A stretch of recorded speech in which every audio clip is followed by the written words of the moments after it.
Welcome back to our channel local school eyes. तो friends, आज की इस वीडियो में हम डिस्कस करेंगे कि हम पैसिव सेंटेंस कैसे बना सकते हैं।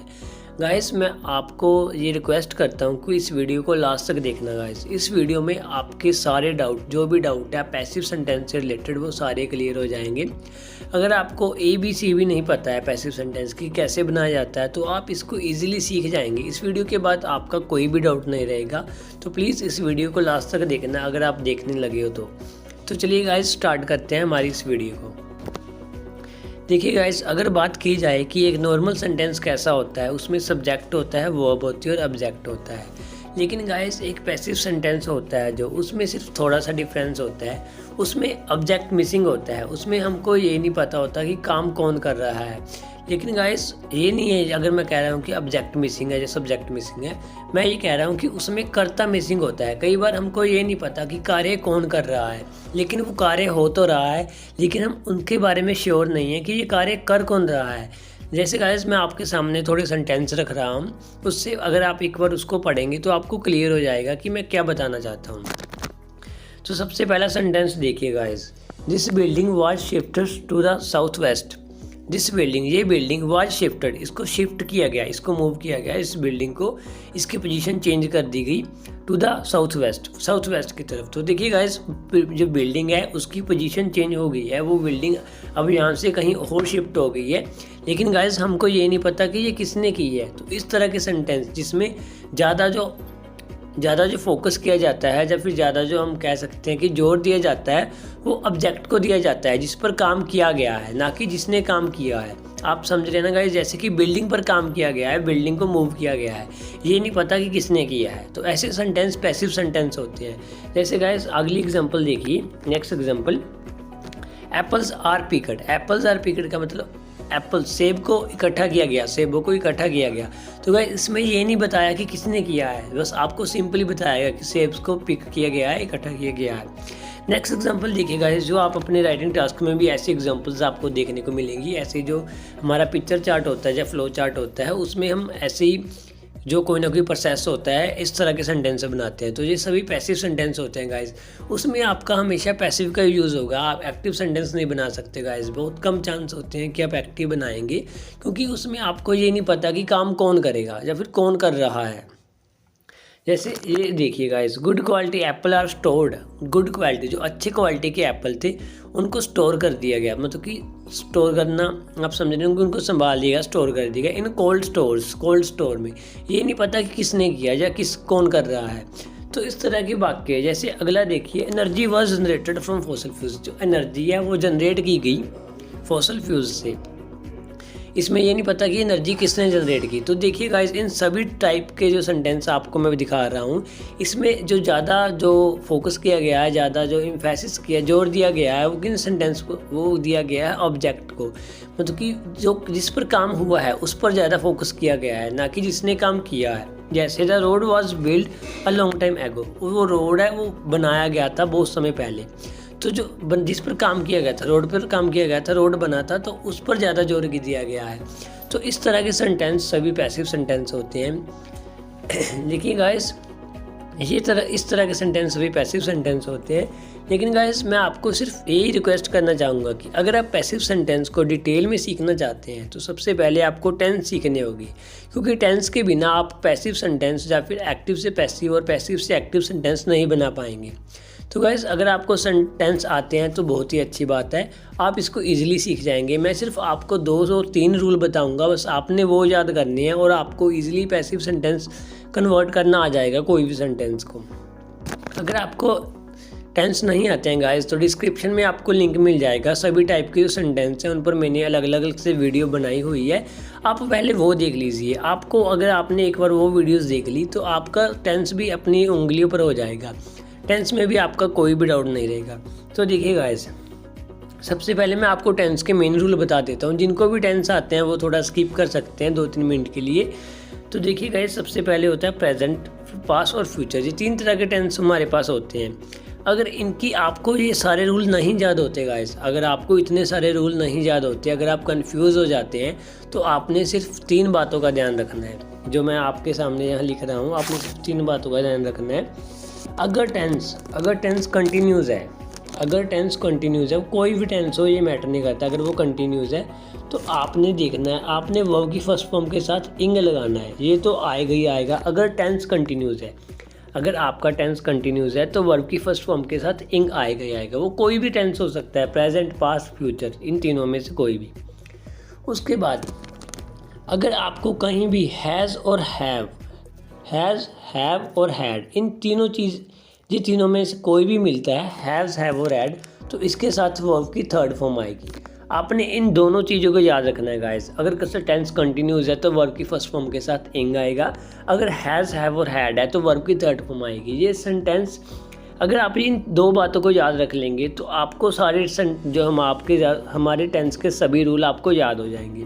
तो देखिए गाइस, मैं आपको बताता हूँ कैसे। तो सबसे पहले इसको देखिए, सिंपल फॉर्म होती है जो हमारी सिंपल, प्रेजेंट सिंपल में क्या होता है, वर्ब की फर्स्ट फॉर्म के साथ एस या ईएस लगता है। ये सभी को पता होता है, इसमें कुछ भी याद करने वाली बात नहीं होती। सिंपल जो present simple, past simple, future simple, ये सभी को आते होते हैं।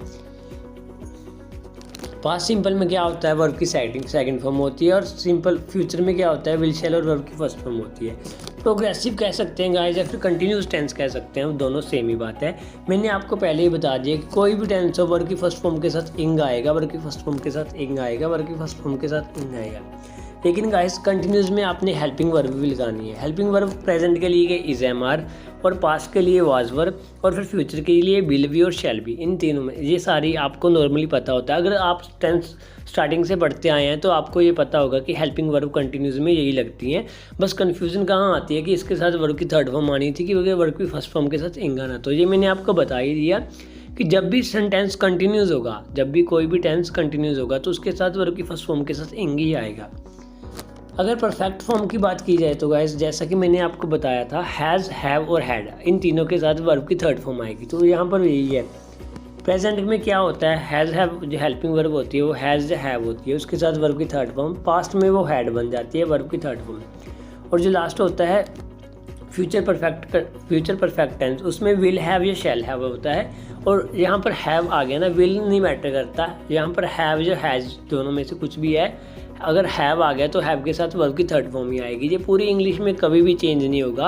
अगर आपके पास हैज़ और हैव या फिर हैड, इन तीनों में से कोई भी है, उसके बाद कोई भी वर्ब आ रही है, वो हमेशा थर्ड फॉर्म आएगी। ये नहीं है कि वर्ब की फर्स्ट फॉर्म आ जाएगी, सेकंड आ जाएगी, हमेशा थर्ड फॉर्म ही आएगी। आपने ये बात ध्यान रखनी है। उसके बाद लास्ट जो हमारा आता है परफेक्ट कंटिन्यूस टेंस। जो हमारा परफेक्ट कंटिन्यूस होता है, प्रेजेंट, पास्ट और फ्यूचर, उनमें आपने दो बातों का ध्यान रखना है गाइस। देखिए, एक तो इसमें कंटिन्यूस है, तो कंटिन्यू है तो इसके साथ वर्ब की फर्स्ट फॉर्म के साथ इंग तो आएगा ही आएगा। उसके बाद ये परफेक्ट है, परफेक्ट की जो हेल्पिंग वर्ब होती है हैज़ और हैव, ये भी आएंगी। तो गाइस आपने यही ध्यान रखना है कि परफेक्ट से तो हमने निकाला हैज़ और हैव, और जो कंटिन्यूस था उससे हमने निकाला वर्ब की फर्स्ट फॉर्म के साथ इंग। और इन दोनों वर्ड को, जो हैज़, हैव और वर्ब की फर्स्ट फॉर्म के साथ इंग, इन दोनों को हमने जोड़ना है। तो कंबाइन करने के लिए हम इसको किसके साथ जोड़ेंगे, बीन के साथ जोड़ेंगे। तो यही है गाइस जो लास्ट रूल याद करने का, हैज़, हैव के साथ बीन जुड़ गया और वर्ब की फर्स्ट फॉर्म के साथ इंग। इसको आप ऐसे ही याद करना जैसे मैं बता रहा हूँ कि एक साइड क्या है परफेक्ट, तो दूसरी साइड कंटिन्यूस। परफेक्ट में क्या आया, आपने परफेक्ट में उठाया हैज़ और हैव या फिर हैड, उसके बाद जो कंटिन्यूस था उसके वर्ब की फर्स्ट फॉर्म के साथ इंग, और इन दोनों को लिंक किया, एक दूसरे के साथ लिंक किया, किसके साथ, बीन के साथ। So has been, have been plus verb की फर्स्ट फॉर्म के साथ इंग, उसके बाद हैड बीन प्लस वर्ब की फर्स्ट फॉर्म के साथ इंग, और विल हैव और शैल हैव प्लस वर्ब की फर्स्ट फॉर्म के साथ इंग। ये बीन आपने परफेक्ट कंटिन्यूस में लगाना है गाइस, कोई भी परफेक्ट कंटिन्यूस हो, प्रेजेंट हो, पास्ट हो, फ्यूचर हो। आपको होप ये सभी सेंटेंस के रूल्स याद हो गए होंगे, आपको कुछ ना कुछ आसानी हुई होगी इन रूल्स को याद करने में। जैसा कि मैं आपको सिर्फ दो ही रूल्स याद करने को कह रहा हूँ कि हैज़, हैव और हैड के साथ वर्ब की थर्ड फॉर्म आएगी, और कंटिन्यूस जो भी सेंटेंस कंटिन्यूस होगा उसके साथ वर्ब की फर्स्ट फॉर्म के साथ इंग आएगा। तो गाइस ये तो थे हमारे टेंस के रूल। अगर आपको टेंस के रूल आते हैं, अगर आपको टेंस के रूल आपकी टिप्स पर हैं, आपकी उंगलियों पर हैं, तो आपके लिए वॉइस कोई कठिन बात नहीं है गाइस। वॉइस आपके लिए बहुत ही ईजी है, पैसिव सेंटेंस बनाना आपके लिए ईजी है। वो कैसे गाइस, वो मैं आपको बताता हूँ अभी। तो चलिए नेक्स्ट स्लाइड पर चलते हैं। तो देखिए गाइस, पैसिव सेंटेंस में आपने इन 3 बातों का ध्यान रखना है जो मैं आपको बता रहा हूँ। पहले तो आप ये देखिए कि जहाँ पर वर्ब की फर्स्ट फॉर्म होगी, कहीं भी अगर कोई टेंस है वहाँ पर वर्ब की फर्स्ट फॉर्म है, तो उसके साथ जब भी आप उसको पैसिव में चेंज करेंगे तो इज एम आर आ जाएगा, इज एम आर का एडिशन होगी। और अगर सेकंड फॉर्म है तो वाज वर्ब की एडिशन हो जाएगी। अगर किसी भी टेंस में सिर्फ सेकंड फॉर्म है, सेकंड फॉर्म आपको भी पता है कि सिर्फ पास्ट सिंपल में होती है, तो जब आप उसको पास्ट सिंपल को वॉइस में चेंज करेंगे, पैसिव सेंटेंस बनाएंगे, तो वाज वर्ब उसमें आएगा ही आएगा। और अगर कहीं वर्ब की थर्ड फॉर्म है, जो मतलब कि टेंस में मैं बात कर रहा हूँ गाइस टेंस की, अगर ये सभी चीज़ें आपको टेंस में मिलती हैं, वर्ब की first form, second form, third form में आपने बीन का यूज़ करना है। बीन आपके ने सेंटेंस में आएगा ही जब आप पैसिव में फॉर्म करेंगे।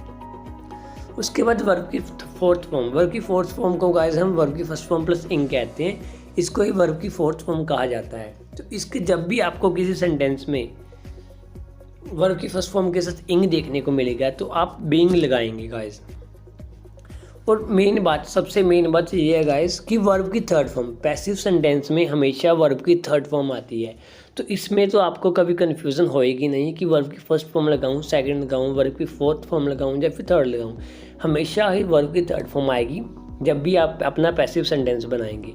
अब बात होती है कि हम is am are, was were, been और बीइंग इनको कैसे याद रखें। जी मैंने आपको बताया कि अगर आपको टेंस आते हैं तो हमेशा जो पैसिव वॉइस बनते हैं वो टेंस से कंपैरिजन करके ही बनते हैं। जब आपके पास करने वाले व्यक्ति का नहीं पता होता भी कौन कर रहा है, तो आप ऑब्जेक्ट को सब्जेक्ट बना देते हैं और सब्जेक्ट के अकॉर्डिंग हेल्पिंग वर्ब लगाकर वर्ब की थर्ड फॉर्म लगा देते हैं। तो इन बातों का ध्यान रखना कि वर्ब की फर्स्ट फॉर्म के साथ आपने इज एम आर लगाना है, सेकंड फॉर्म के साथ वाज वर, और जहाँ पर टेंस में वर्ब की थर्ड फॉर्म है तो वहाँ पर बीन, और अगर वर्ब की फर्स्ट फॉर्म के साथ इंग है तो वो बीइंग बन जाएगा। इसको हम एग्जांपल्स के साथ देखेंगे गाइस, डोंट वरी, आपको बिल्कुल क्लियरिटी हो जाएगी अगर आपकी यहाँ पर क्लियरिटी नहीं आई है कि कंसेप्ट क्या है।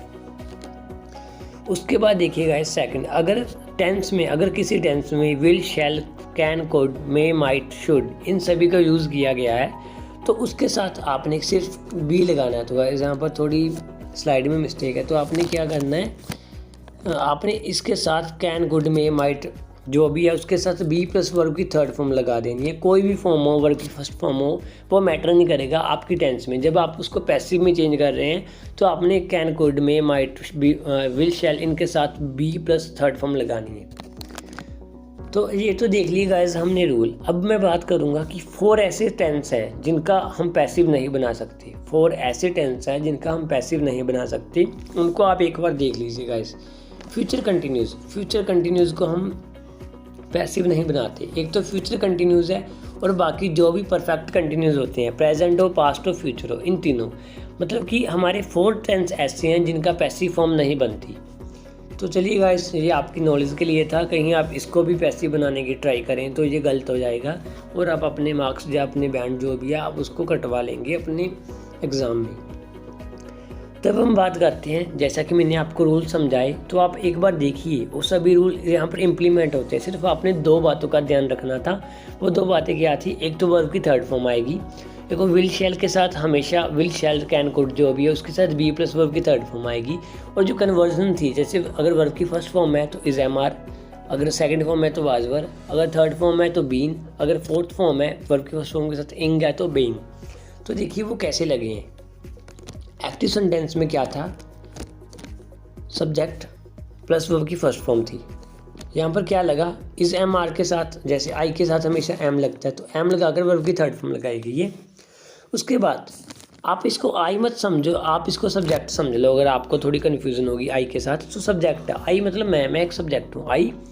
उसके बाद क्या था, वर्ब की first form am, sorry helping verb यहाँ पर क्या थी, एम, वर्ब की फर्स्ट फॉर्म के साथ इंग। तो मैंने आपको ये क्या बताया था कि अगर वर्ब की फर्स्ट फॉर्म के साथ इंग आएगा तो आपने बीइंग लगाना है। तो देखिए I am being, I am being और वर्ब की थर्ड फॉर्म तो आएगी ही आएगी। उसके बाद मैंने जो हैज़ हैव के साथ बताया था वो क्या था कि अगर वर्ब की थर्ड फॉर्म है, अगर आपके टेंस में ही वर्ब की थर्ड फॉर्म है तो आपने कुछ नहीं करना, आपने बीन लगाना है। आई हैव बीन और थर्ड फॉर्म तो आएगी, वर्ब की थर्ड फॉर्म से पहले बीन लगाना है। और जो हमारा परफेक्ट कंटिन्यूस है तो वो तो होता ही नहीं है, वो उसका तो रूल सिर्फ एक्टिव का ही होता है, पैसिव में तो उसका बन ही नहीं पाता, तो उसको तो छोड़ ही दो। अब पास्ट की बात करते हैं। पास्ट में एक्टिव देखिए, वर्क की एक्टिव फॉर्म सेकंड फॉर्म होती है और इसका रूल क्या है, was plus third form. Work की फर्स्ट फॉर्म के साथ इंग और यहाँ पर क्या बन गया, बीइंग। वर्क की फर्स्ट फॉर्म के अगर साथ इंग है तो आपके जो पैसिव बनेगा उसमें बीइंग बन जाएगा। अगर आप हैड की बात करें, हैड के साथ हैज़, हैव और हैड, इन तीनों के साथ क्या आएगा, बीन आएगा। और जो लास्ट वाला है वो तो बनता ही नहीं है। उसके बाद फ्यूचर होता है जो हमारा एक्टिव होता है, शैल के साथ वर्ब की फर्स्ट फॉर्म होती है। और जो मैंने बताया था विल शैल में से कोई भी आ जाए, will shall can could may might, तो उसके साथ बी प्लस वर्ब की थर्ड फॉर्म लगती है, यही लगा हुआ है बी प्लस वर्ब की थर्ड फॉर्म। और मैंने कहा था कंटिन्यूस तो बनता ही नहीं है, फ्यूचर कंटिन्यूस नहीं होता है और फ्यूचर परफेक्ट होता है अकेला। Shall have plus shall have आ गया तो उसके साथ क्या लगेगा, बीन लगेगा। Have plus been plus verb की थर्ड फॉर्म, यही है इसका रूल। तो गाइस आपको ये पैसिव के सारे रूल होप आपको समझ आ गए होंगे। आप इसका स्क्रीनशॉट ले सकते हैं अगर आपको रिवीजन के लिए या फिर कभी भी आपको अगर आवश्यकता पड़ती है तो आप यूज़ कर पाएँ। तो बेसिक तो रूल यही है गाइस जो पैसिव के मैंने बताए। आप पहले अपने रूल्स में कोई मिस्टेक मत करना जब भी आप सेंटेंस बनाते हैं। अगर आपको रूल्स अब भी समझने हैं तो गाइस एक बार वीडियो को फिर से देख लेना। आपको मैं 90% तो श्योरिटी अभी देता हूँ कि आपको आगे होंगे। अगर फिर भी 10% आपको कमी लग रही है तो प्लीज़ एक बार वीडियो को फिर से देखें और धीरे धीरे सुने कि मैं क्या बताने की कोशिश कर रहा हूँ। मैं अपना 100% दे रहा हूँ गाइस, इससे ईजी वे मेरे पास नहीं है कि मैं कैसे समझाऊँ आपको। तो अब बात करते हैं guys when to use passive voice. Passive voice का यूज़ कहाँ करना है। जैसे गाइस मैंने आपको पहले ही बता दिया कि वहाँ पर जब आपको ये नहीं पता कि काम कौन कर रहा है, लेकिन आपको ये पता है कि ये काम हो रहा है लेकिन पता नहीं कौन कर रहा है, तो उस समय आपने पैसिव सेंटेंस का यूज़ करना है। पैसिव वॉइस तब बनेगा। तो आप देख सकते हैं गाइस जैसे कि मैंने ये इंग्लिश में लिखा हुआ है, कहाँ पर आप पैसिव सेंटेंस यूज़ करते हैं। व्हेन द परफॉर्मर, जो काम को करने वाला है परफॉर्मर, इज़ अननोन, वो अननोन है, आपको नहीं पता कौन है। और इरेलीवेंट कह सकते हैं कौन है। जैसे गाइस यहाँ एग्जांपल में देखिए, more wind power is use than solar power, more wind power is use than solar power. तो गाइस ज़्यादा जो पावर है वो विंड पावर यूज़ होती है, जो विंड पावर यूज़ होती है ज़्यादा देन सोलर पावर। तो हमको ये मतलब नहीं है कि कौन कर रहा है, लेकिन जो हम बेसिक सेंटेंस बना रहे हैं वो ये कह रहे हैं कि जो सोलर पावर है वो कम यूज़ होती है, जो विंड पावर है वो ज़्यादा यूज़ होती है। जैसे guys in this sentence the people using the power is irrelevant. हम ये नहीं कह सकते भी लोग हैं जो पावर को यूज़ कर रहे हैं। इन्फॉर्मेशन से पैसिव वॉइस इज यूज्ड, तो यहाँ पर पैसिव वॉइस का यूज़ किया गया है। तो इस तरह के सेंटेंस, जैसे नेक्स्ट सेंटेंस देखिए, the information was hacked from the computer, information को हैक किया गया कंप्यूटर से। तो इन this sentence the person doing the hacking is possibly not known, जो पर्सन हैकिंग करेगा वो हमको तो पता नहीं कौन है। तो उस समय भी हमको क्या बनाना पड़ेगा, पैसिव सेंटेंस ही बनाना पड़ेगा। When it refer to group of unspecified people, और जब बात करें और सेकंड यूज़ कहाँ होता है, जब हम अनस्पेसिफाइड, जैसे कि कुछ लोगों का ये मानना है, कुछ लोग ऐसा सोचते हैं, तो उस समय हम जो हमारा पैसिव सेंटेंस है उसका यूज़ करते हैं। जैसे गाइस ये देखिए, इट इज़ थॉट, यह सोचा जाता है, that the government should improve the infrastructure of all major cities. In this sentence we do not know what who the people are think like this. People ऐसे कौन people है जो ऐसा सोचते हैं, तो इसीलिए हमने सम पीपल, यहाँ पर हमने सम पीपल का यूज़ करना था। उस सम पीपल को हमने इट से कह दिया, इट इज़ बिलीव, ये माना जाता है किनके द्वारा, कुछ पीपल्स के द्वारा। तो ऐसे वाक्यों का यूज़ हम पैसिव वॉइस बनाने में करते हैं, ऐसी सिचुएशन जब भी आपके पास आती है। लास्ट देखिए guys, when the person doing the action is less important than the action itself, जब जो आपका पर्सन है वो जो कुछ काम को कर रहा है, जो पर्सन कम इम्पोर्टेंट है लेकिन उसका कार्य बहुत ज़्यादा इम्पोर्टेंट है और आपने उसके कार्य को इम्पोर्टेंट बताना है, उसके कार्य को प्रायोरिटी देनी है, तब आप पैसिव का सेंटेंस का यूज़ करते हैं। जैसे गाइस एग्जांपल देखिए, the decision was made by the committee. तो गाइस आपको ही पता है कि जो डिसीजन है वो ज़्यादा इंपॉर्टेंट है ना कि कमेटी। तो इसमें जो पैसिव सेंटेंस बनाया गया, आप इसको एक्टिव में ही बना सकते थे, लेकिन यहाँ पर पैसिव बनाया गया। The decision was made by the committee, committee के द्वारा जो डिसीजन दिया गया। गाइस इसमें ये आपको बता दिया कि करने वाला जो डिसीजन बनाने वाली है वो कमेटी है। अगर आपने इसको एक्टिव में बनाना होता तो यही बनाते, the committee made the decision, जो कमेटी है उसने डिसीजन बनाया। लेकिन पैसिव में आपको पता चल गया कि डिसीजन ज़्यादा इंपॉर्टेंट है। अगर आपने अपने कार्य में जो आपने किया अगर उसको फोकस करना है तो आपको पैसिव में सेंटेंस बनाना होगा। In this sentence the decision is more important than the committee, so that जो आप इसके सेंटेंस यूज़ हुआ है वो पैसिव यूज़ हुआ है। Depending on what is the most important to the person और पर्सन स्पीकिंग, तो यही है, इस पर डिपेंड करता है कौन ज़्यादा इंपॉर्टेंट है। उसको अगर आप फोकस बनाना चाहते हैं, अगर खुद आप इंपॉर्टेंट है तो आप अपने आप को सब्जेक्ट रखें। अगर आपका काम ज़्यादा इंपॉर्टेंट है तो उसको एज ए सब्जेक्ट ट्रीट करें। जब आप अपने सब्जेक्ट को ट्रीट करेंगे, जब जो आपने काम किया है जब आप उसको एज ए सब्जेक्ट ट्रीट करेंगे तो जब भी सेंटेंस बनेगा वो पैसिव फॉर्म में बनेगा। और जब आप अपने को प्रायोरिटी देंगे और अपने आप को आगे रखेंगे, अपने आप को सब्जेक्ट ट्रीट करेंगे, तो जो सेंटेंस बनेगा वो हमेशा एक्टिव फॉर्म में बनेगा, जो आपके नॉर्मल टेंस होते हैं उसकी फॉर्म में बनेगा। अब बात करते हैं गाइस कि आज राइटिंग टास्क 2 में और योर ओपिनियन, आपकी जो ओपिनियन होती है वो हमेशा आपकी एक्टिव फॉर्म में होती है गाइस। कईयों का ये मानना होता है कि अगर हम अपनी ओपिनियन को पैसिव में बता रहे हैं या फिर अपनी ओपिनियन को वर्ब की थर्ड फॉर्म के साथ लिंक करने की कोशिश करें, तो आप उस समय समझाना कि जो आप सेंटेंस बना रहे हैं उसमें आप ग्रामेटिक एरर कर रहे हैं। क्योंकि गाइस आपसे अपनी ओपिनियन पूछी जाती है और आपकी ओपिनियन हमेशा एक्टिव में होगी, क्योंकि आपने अपने आप को एज ए सब्जेक्ट ट्रीट करना होगा। हाँ, अगर कुछ लोगों की या कुछ लोगों का ये मानना है, कुछ लोगों का वो मानना है, तो उस समय आप पैसिव सेंटेंस का यूज़ करेंगे, वो आपका कभी भी गलत नहीं होगा। तो ये टास्क 2 में मेन जो मिस्टेक होती है वो यही होती है, एक्टिव पैसिव। आप जब अपनी ओपिनियन देते हैं तो कई स्टूडेंट्स क्या करते हैं, वो अपनी ओपिनियन को पैसिव में बना देते हैं और वो गलत हो जाती है, उसकी सेंटेंस स्ट्रक्चर गलत हो जाती है। तो आपके ग्रामेटिक रेंज और एक्यूरेसी में तो बैंड डिडक्ट होते ही हैं, साथ ही आपके कोहेरेंस एंड कोहेजन इसमें भी बैंड डिडक्ट हो जाते हैं। क्योंकि एग्जामिनर जब आपको ऐसे को रीड करता है तो उसको वन शॉट में रीडेबल नहीं लगता, तो इससे आपकी जो इंग्लिश का लेवल है वो उसको कम दिखाई देता है। तो गाइस ये तो था हमारे टास्क 2 में ओपिनियन में। कहीं भी आप टास्क 2 का मैं ये नहीं कह रहा हूँ कि आप ओपिनियन में ही अपना पैसिव सेंटेंस यूज़ करें। ओपिनियन में तो हम करते ही हैं, ओपिनियन में तो हम नहीं कर सकते, लेकिन अगर कुछ ग्रुप का ओपिनियन है तो उस समय आप पैसिव सेंटेंस यूज़ कर सकते हैं। इसके अलावा आप पैसिव सेंटेंस कहाँ कहाँ यूज़ कर सकते हैं, जैसे गाइस आप कहना चाहते हैं कि कुछ पॉलिसीज़ बनाई जाएं जिससे कि हमारा जो देश है वो विकसित हो सके, तो ऐसे सेंटेंस आपने ये नहीं कहा कि सरकार ही बनाए। अगर आपको गवर्नमेंट को बीच लाना है तो आप गवर्नमेंट को सब्जेक्ट रखें। अगर आप सिर्फ नॉर्मली कहना चाहते हैं कि कुछ पॉलिसीज़ बनाई जाएं, जैसे इसको कैसे कहेंगे कि कुछ पॉलिसीज़ बनाई जाएँ, तो इसको यही कहेंगे ना कि सम पॉलिसीज़ शुड बी मेड, या शुड बी चेक्ड आउट, जिसको कहते हैं चेक्ड आउट, जो मैप्ड आउट। तो इस तरह के सेंटेंस आप अपनी जो राइटिंग टास्क 2 में यूज़ कर सकते हैं कि जब आपको ये नहीं पता कि कार्य कौन करेगा, लेकिन बस आपको ये पता है कि ये कार्य होना चाहिए या फिर हो गया या फिर होने वाला था। तो टेंस तो सभी उसी प्रकार चलते हैं, जैसे आप वॉइस तो सभी उसी टाइप के होते हैं। जैसे जहाँ आपने टेंस का यूज़ करना था बस आप उसको पैसिव फॉर्म में बनाएंगे, लेकिन जो रूल होगा, जो प्रोनाउंसिएशन होगी, जैसे कि अगर कोई काम कंटिन्यूस है तो वहाँ पर लगेगा तो कंटिन्यूस टेंस ही, लेकिन उसकी पैसिव फॉर्म लगा देना अगर आप पैसिव बनाना चाहते हैं। अगर कोई काम पूरा हो चुका है, जब पूरा हो चुका था, जब पूरा होगा, तो उस समय आपने क्या लगाना होता है, परफेक्ट लगाना होता है। तो आपने लगाना तो टेंस ही है, लेकिन आपको टेंस की पैसिव फॉर्म बनाने में आपको बता चुका हूँ कि उसके क्या क्या रूल हैं होते हैं, कैसे कैसे बनते हैं। तो गाइस इस वीडियो में यही था। होप आपको इस वीडियो में कुछ ना कुछ तो नया सीखने को मिला ही होगा। अगर आप इस वीडियो को आपने लास्ट तक देखा है तो गाइस प्लीज़ आप कमेंट में बताएं कि आपको ये वीडियो कैसी लगी।